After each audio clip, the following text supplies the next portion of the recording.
لێرە حەزەکەم باسی ئەو تەرتیباتانەتان بۆ بکەم کە پێغەمبەر صلی الله عليه وسلم گەشت بە مەدینە و دەستی پێکرد هەنگاوەکان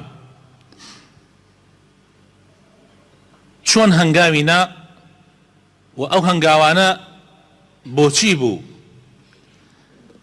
بەڵام پێشەوەی باسی ئەوە بکەین ئەبێ ئەوە بزانین کە هەرچی هەنگاوێک کە پێغەمبەر ئەینا صلی الله عليه وسلم هەمووی بە ئیزنی خوای پەروەردگارە. ئینا كل شيء خلقناه بقدر. ئێمە هەموو شتێک خوای تەعالا ئەفەرمێ دروستمان کردووە بە ئەندازە و بە تەرتیب دامانناوە. و پێغەمبەری خوش محەممەد صلی الله عليه وسلم چونکە پێغەمبەری خوایە بە پێی تەرتیباتی خوای پەروەردگار ئەجوولێتەوە. خوای تەعالا شتەکانی بۆ دیاری ئەکا لە خۆیەوە پێغەمبەر صلی الله عليه وسلم هیچ شتێک ناکا. هەر مەسئلەیەک ئەم خاڵە زۆر گرنگە بۆیە خەمە پێش بابەتەکە. هەر مەسئلەیەک کە پێغەمبەر صلی الله عليه وسلم بە وحی نەیکردبێ یعنی بە وحی ئیلاهی نەیکردبێ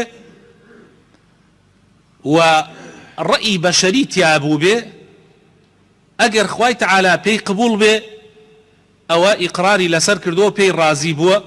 بەڵام ئەگەر قبولی نەکردبێ یەکسەر ئایەت دابەزیە وحی دابەزیە کە پێی ئەڵێ ئەمە هەڵەیە ئاوا بکەن.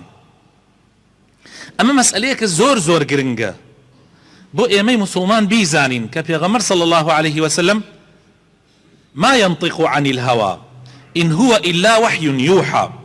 پێغەمبەری خوا صلی الله عليه وسلم لە هەوا و ئارەزووی خۆیەوە هیچ شتێکی نەکردووە بەڵکو بە وحیەکی ئیلاهی کە خوای تەعالا خۆی سەرپەرشتی کارەکانی پێغەمبەری کردووە صلی الله عليه وسلم.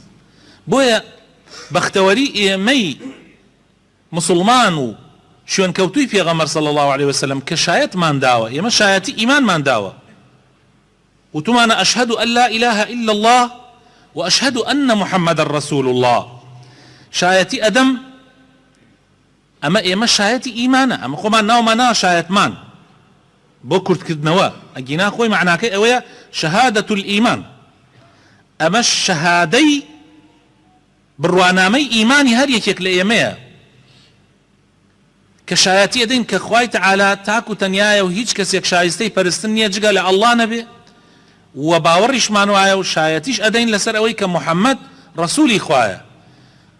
ئاخر کە تۆ شایەتی دا محەممەد ڕەسوول اللهە کەوابوو هیچ شتێک لە خۆتۆ نابێ بکەی مادام محەممەد ڕەسوولی خوایە کەوابوو هەرچی پێغەمبەر بیفەرمێ لەلایەن خواوەیە ئەبێت تۆ ئیمانت پێ هەبێ و باوەڕی تەواو و یەقینی تەواوت پێ هەبێ کە پێغەمبەر صلی الله عليه وسلم لە خۆیەوە هیچ ناکات و شوێنیشی بکەی و بەختەوەری تۆش لە دنیایە و لە قیامەتیشە لەسەر ئەوە ڕاوەستاوە کە شوێنی پێغەمبەر بکەوی صلی الله عليه وسلم و شوێنی تەرتیباتەکانی پێغەمبەریش بکەوی ئەو تەرتیباتانەی کە پێغەمبەر صلی الله عليه وسلم بۆمانی داناوە. بۆیە ژیاننامەی پێغەمبەر صلی الله عليه وسلم ئازیزانم مسلمانە بەڕێزەکان زۆر گرنگە.